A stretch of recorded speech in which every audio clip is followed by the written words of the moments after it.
Salut, c'est Sylvain du podcast Au fait, c'est quoi? Après avoir suivi les informations, j'ai appris fin avril que deux soldats français avaient malheureusement été tués, Florian Montorio et Anissé Girardin. Ces deux soldats étaient des casques bleus. Alors je me suis posé la question de ce qu'étaient les casques bleus. J'en ai parlé avec Thierry, qui s'est proposé ce soir de me faire découvrir donc ce corps militaire français. Et on va peut-être découvrir pas mal de choses. En tout cas, au fait, Thierry, c'est quoi les casques bleus?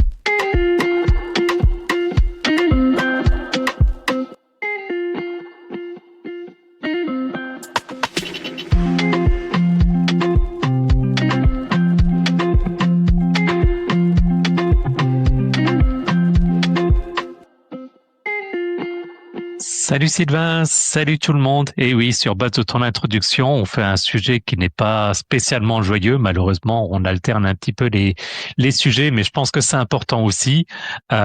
Effectivement, hein, pour ceux qui nous écouteraient, on va dire en décalé. Donc, quand tu disais il y a quelques semaines, donc c'était fin avril 2026 en Ouais. l'occurrence. Et donc, effectivement, on va rendre hommage au casque bleu en expliquant ce que c'est. Alors, un casque bleu, en fait, c'est un militaire, un policier ou un civil qui agit dans le cadre d'une opération de maintien de la paix de l'Organisation des Nations Unies, donc l'ONU. J'appuie là-dessus et c'est très important, c'est bien un maintien de la paix. C'est pas du tout, il n'y a pas de notion d'attaque, j'y reviendrai d'ailleurs là-dessus. Ok. Donc, c'est des protecteurs. Toute proportion gardée, c'est un peu comme les notions de pompiers où des fois, il faut aussi caillasser. Déjà qu'on caillasse quelqu'un, je comprends déjà pas, mais un pompier encore moins.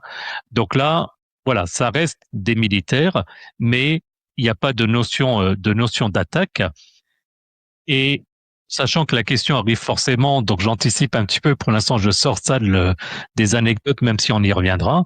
Mais leur nom, donc casque bleu, ça provient tout simplement de la couleur de leur couvre-chef, un casque ou un béret, et ça a été choisi pour être facilement identifiable sur le terrain et symboliser la neutralité. D'accord. Alors tu vois, dans mon introduction, pour vous dire que j'avais pas lu entièrement le conducteur et le but c'est justement de poser les questions les plus naturelles possibles. Moi, j'étais vraiment parti sur le côté militaire. Et tu vois, dans ce que tu viens de dire, il y a le côté militaire, policier ou civil. Et ça, moi, je le découvre. Je savais pas effectivement qu'il pouvait y avoir des policiers ou des civils. J'avais entendu parler de la couleur du casque, mais là, pour le coup, je suis curieux d'en apprendre plus et aussi de rendre hommage à ces deux soldats décédés, donc qui étaient là pour le maintien de la paix. Et donc, je me pose la question, pour le coup, c'est quoi leur mission exactement? Alors, leur mission est contrairement à une armée classique, les casques bleus, du coup, ils sont pas là pour faire la guerre. On l'a dit, et je sais qu'on se répète, mais c'est volontairement, mais pour en fait empêcher qu'elle ne reprenne. Ce qui est quand même par définition une grande différence. Et dans le contexte Bien sûr. actuel, au moment où on enregistre l'épisode, on parle beaucoup de détroit d'Ormuz, etc. Et maintenir la paix là-bas, ça paraît quand même pas la chose la plus simple du monde. Donc, leurs rôles principaux, en fait, ça inclut la surveillance, et ben justement, du cessez-le-feu. Donc, de s'assurer que les accords de paix, ils sont respectés par les anciennes parties belligérantes. D'accord. Ouais, c'est un peu des vérificateurs. Le mot n'existe peut-être pas, hein, mais juste pour en tout cas surveiller, vérifier que l'accord qui a été trouvé pour qu'il y ait un cessez-le-feu, donc un cessez-le-feu, comme son nom l'indique, c'est qu'il y a un accord qui est trouvé sur une période donnée pour que les combats arrêtent. Eux sont là pour s'assurer que c'est bien respecté de la part des deux côtés. Un arbitre, un peu, globalement. Un arbitre, un modérateur aussi, hein, pour essayer d'intervenir, parce que si d'un coup il se passe quelque chose, bah pour pas que ça s'embrase dans la foulée, forcément c'est très Ouais, tendu et bien ça peut sûr. se comprendre. Donc ça c'est le premier aspect. Le deuxième aspect forcément lié, ça concerne la protection des civils. Donc ils interviennent pour éviter des massacres ou des violences contre les populations locales. Ça rejoint exactement ce qu'on disait avant, c'est que euh, quand une guerre s'arrête, donc c'est le conflit, on va dire armé, qui s'arrête, mais après, malheureusement, on sait qu'il peut y avoir de la maltraitance et des massacres des différentes populations sur base de tous les critères qu'on peut imaginer, hein, la race, la couleur de peau, l'ethnie, la religion, tout ce qu'on veut. Donc leur objectif, c'est également la protection des civils. Et si on reste sur le côté purement humain, c'est également de sécuriser l'aide humanitaire, parce que forcément, Je vais pas faire un dessin, mais on peut imaginer qu'après une guerre, forcément, potentiellement tout est détruit, il n'y a plus rien, il n'y a plus d'eau potable, etc. Donc, il faut garantir que la nourriture et les soins arrivent à destination. Je pense typiquement aux actions de la part de la Croix-Rouge, ce genre de choses. Ouais. Et puis, dernière étape, quelque part, même si c'est pas chronologique, mais disons sur le côté plus ou moins logique, c'est de soutenir la reconstruction, donc aider à l'organisation d'élections ou à la réforme des institutions de police et de justice. Alors évidemment, c'est pas forcément toujours le cas, mais très souvent, quand il y a une guerre, il y a un côté politique avec la chute ou le remplacement des gouvernements en place, sous réserve d'ailleurs qu'il y ait des gouvernements. C'est pas toujours le cas. Donc, et évidemment, pour aplanir la situation, stabiliser la situation, il faut un pouvoir relativement stable, et donc c'est pour ça qu'ils aident également donc à l'organisation d'élections comme dit précédemment. D'accord. Ouais, donc il y a la partie protéger les civils, ce que tu expliquais au début, et malheureusement souvent beaucoup trop de civils meurent dans ces guerres-là, dans des guerres qu'ils n'ont pas demandé, et c'est une noble cause de pouvoir essayer d'éviter en tout cas ces massacres ou ces populations.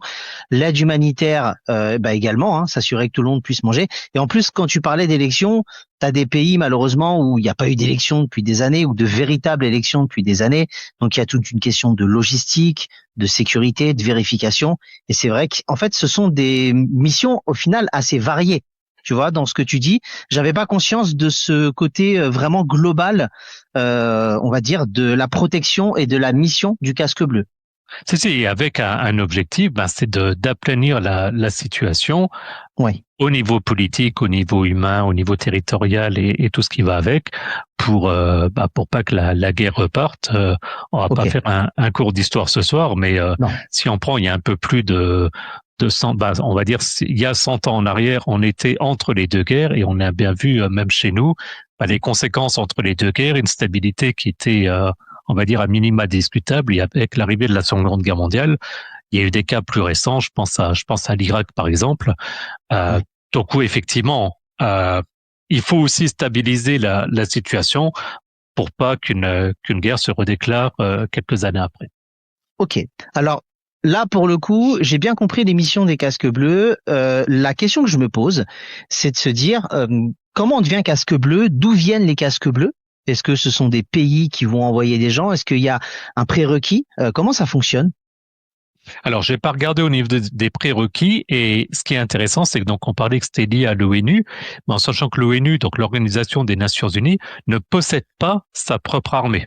C'est une organisation, donc c'est pas un pays ni rien, donc ils peuvent pas avoir leur propre armée, ça serait quelque part, ce serait pas logique. Donc les casques bleus, du coup, ils sont entre guillemets prêtés par les pays membres du coup de l'organisation, et sur base de volontariat. Et chose quelque part surprenante, c'est que quand on regarde un petit peu la répartition, on s'aperçoit que les pays qui fournissent le plus de troupes sont souvent le Bangladesh, le Népal, l'Inde ou le Rwanda. J'en aurais pas eu... les premiers pays auxquels on pense. Non, je t'avoue que j'en aurais eu aucun des quatre pour le coup. C'est une surprise. D'accord. Donc il y a ces pays-là, en tout cas, qui eux envoient le plus de troupes. Alors peut-être là, c'est vraiment une analyse peut-être de comptoir dans ce que je dis. Mais tu as des pays comme le Rwanda qui ont malheureusement connu des guerres extrêmement douloureuses et atroces.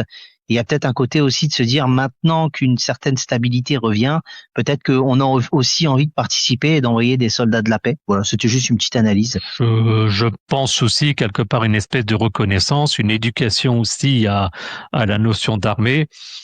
Possible. Après, je ferai pas, comme tu dis, du raisonnement de politique de comptoir, mais j'imagine qu'il y a un lien, sinon je verrais vraiment pas du tout pourquoi ces pays-là. Côté financement, là, par contre, il y a déjà moins de surprises que quand on parle financement, là, du coup, c'est beaucoup moins de l'humain, ça reste de l'économie. Donc, ça repose davantage sur les pays développés, autrement dit, les États-Unis, la Chine, le Japon et bien entendu l'Europe. D'accord, oui. Ça, là, on revient, on va dire, dans des fondamentaux, des pays puissants financièrement et que l'on a l'habitude de voir. D'accord. Là, l'autre question que je me pose, Cyril, j'ai beaucoup de questions ce soir, et c'est vraiment très intéressant comme épisode. Est-ce que l'ONU a des principes fondamentaux? C'est-à-dire, on doit intervenir, on doit envoyer des soldats, des casques bleus, en tout cas. Est-ce qu'il y a des principes pour pouvoir les envoyer? Alors oui, il y a des principes, des règles, des droits, des obligations, parce que, comme on disait, par définition, de par la neutralité qui s'impose, c'est pas les casques bleus qui vont intervenir, j'ai envie de dire, sur un coup de tête, parce que d'un coup, il y a un truc qui leur plaît pas. Donc, effectivement, pour intervenir, une mission de l'ONU, elle doit respecter en fait 3 règles d'or. La première, c'est le consentement des parties. C'est-à-dire que les principaux acteurs du conflit, ils doivent accepter la présence de l'ONU. Alors, dit comme ça peut paraître surprenant, mais comme on disait, ça fait intervenir de nombreux pays, aussi bien économiquement qu'au niveau effectif militaire. Et donc, si pour prendre les conflits actuels, si on pense à l'Israël et l'Iran par exemple, si eux ne donnent pas leur consentement, après il y a aussi une notion de droit local, de droit du sol, etc. Et donc, il faudrait pas non plus que ça génère des conflits avec d'autres pays parce que les pays ont envoyé des Ouais, militaires. ouais, Ça, bien c'est sûr. la première règle de base. La deuxième, et qui, par rapport à ce qu'on a expliqué, paraît quelque part évident, c'est l'impartialité. C'est-à-dire que les casques bleus, ils ne prennent pas parti pour un camp, comme on a dit, ça doit être la 4e fois que je le dis. Ils sont là pour aider, pour soutenir, et donc par définition, ils doivent être neutres. Sinon, Bien ça n'a sûr. pas de sens. Oui, c'est ça. Eux, ils sont là pour faire respecter, protéger et assurer un maintien de l'ordre et d'éventuels accords. Donc, effectivement, ils peuvent pas arriver et se dire on prend parti pour un ou l'autre des camps. D'accord? Et la troisième règle, et qui pareil paraît évidente, mais on a malheureusement vu ces derniers jours aussi les conséquences, c'est le non-usage de la force.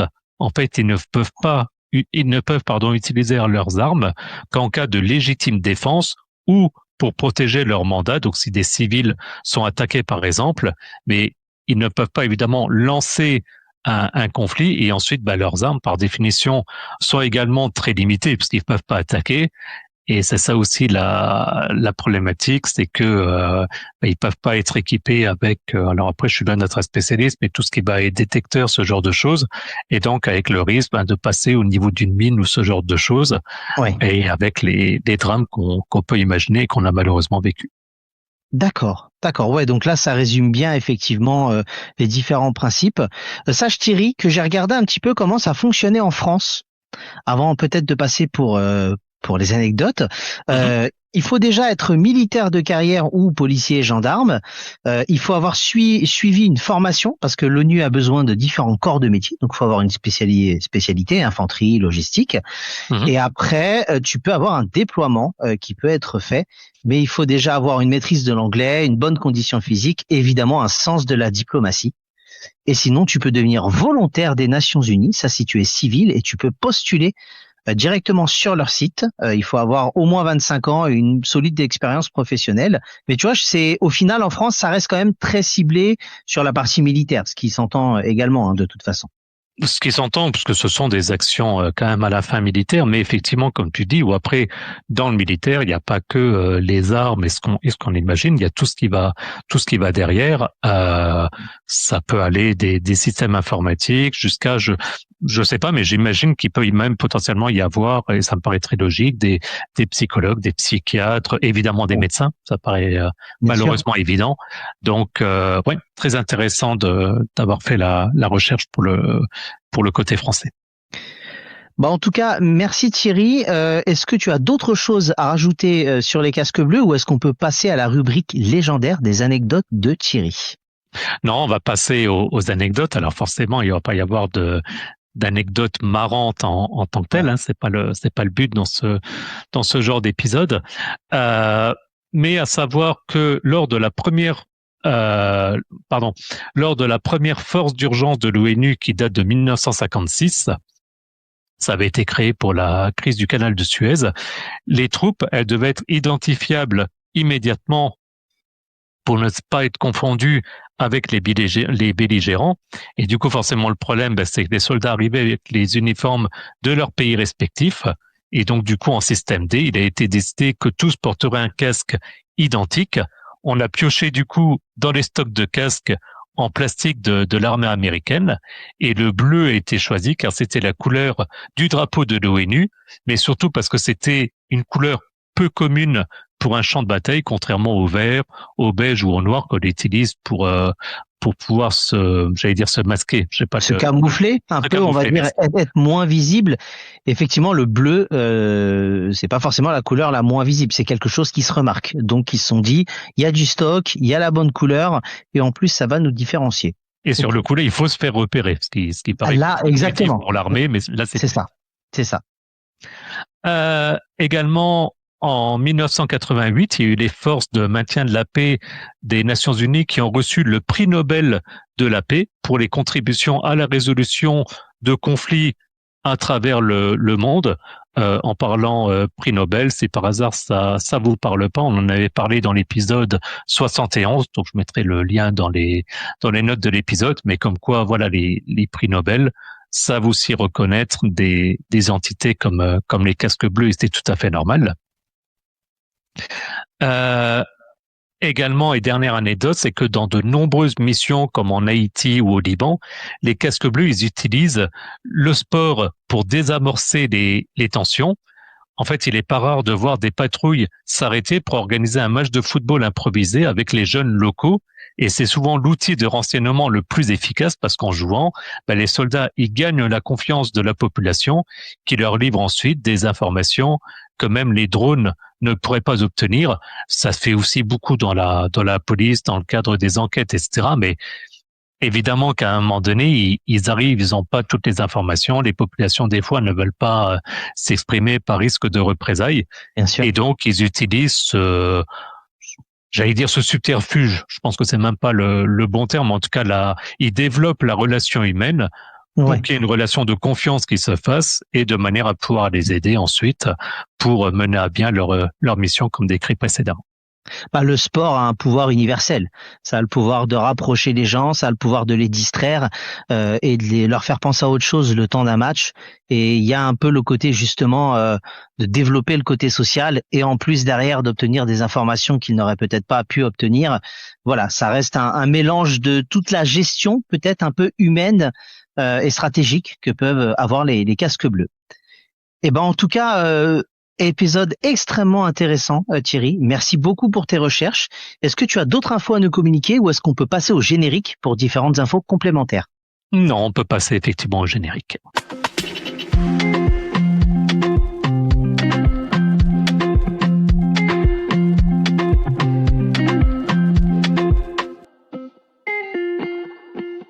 Et c'est Sylvain du podcast Au fait c'est quoi. Encore une fois, merci Thierry. Cet épisode a été très très chaotique à enregistrer, sachez-le. Il y a eu plusieurs tentatives, plusieurs petites galères, principalement de ma part. On a réussi et ça me fait plaisir parce que après avoir entendu la mort de ces deux soldats, ça nous tenait vraiment à cœur de pouvoir mettre en avant ce rôle de casque bleu. Pour nos réseaux sociaux, retrouvez-nous sur X, anciennement Twitter. J'irai demain de mettre par Thierry. Je vous laisse aller découvrir notre compte. Pour le reste, je te laisse Thierry présenter la suite de nos réseaux. Eh ben merci Sylvain, et puis on va prendre un ton un petit peu plus enjoué quand même pour la fin, hein, parce que sinon c'est quand même pas simple non plus. Donc pour ceux qui nous connaissent, ils savent qu'ils peuvent aller sur notre site www.auffaitc'estquoi.fr. Pour ceux qui ne le savent pas, allez-y, parce que vous allez pouvoir retrouver les liens de notre podcast en fonction de votre application préférée, le lien vers notre chaîne YouTube, notre compte X, anciennement Twitter, notre page Facebook et évidemment l'ensemble des épisodes. Tu vois, je pensais aussi un peu dans le même ton. Il y a quelque temps, on avait fait un épisode sur le GIGN. Donc, si les gens sont intéressés par tous ces sujets, vous fouillez, il y a un petit peu de tout dans les épisodes. Et d'ailleurs, je salue des personnes qui, je soupçonne, nous ont découvert il y a peu et qui écoutent pas mal de nos épisodes. Donc voilà, un petit coucou. Et d'ailleurs, pour ces personnes comme pour les autres, n'hésitez pas également à consulter les notes de l'épisode, puisque vous allez pouvoir obtenir les liens vers notre page Buy Me a Coffee si vous souhaitez nous soutenir financièrement. mais aussi et surtout notre serveur Discord, parce que dans ce cas-là, vous allez pouvoir discuter entre vous et avec nous. Connectez-vous, c'est gratuit. Faites-nous un petit coucou, ça ferait toujours plaisir de rencontrer des gens, de savoir comment vous nous avez découvert. Et puis voilà, s'il y a des suggestions d'épisodes, des remarques quelles qu'elles soient, ça sera avec plaisir qu'on échangera sur ce support. Exactement. Merci à tous de votre fidélité. Bienvenue au nouveau. Et Thierry, bravo à toi pour ta régularité hors pair. Mais ça, je n'en doutais pas une seule seconde. En tout cas, merci à tous et à plus dans le bus. À bientôt, salut!